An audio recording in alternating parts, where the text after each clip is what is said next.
to me.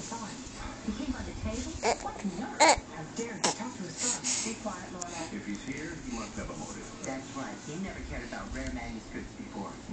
He must be trying to get information. Richard, I don't think he had an agenda. What was his body language like? Well, he was breathing and standing. I think all signs point to a lie. What did he ask you about? He asked me about my golf.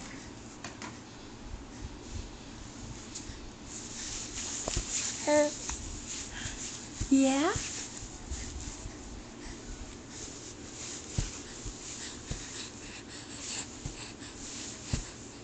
Talk or something.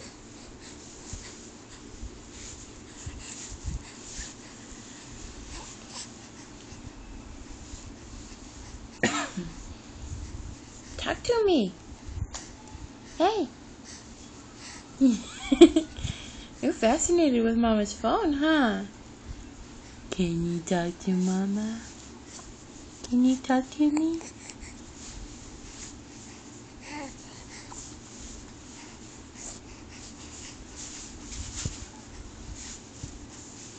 Bubble mouth.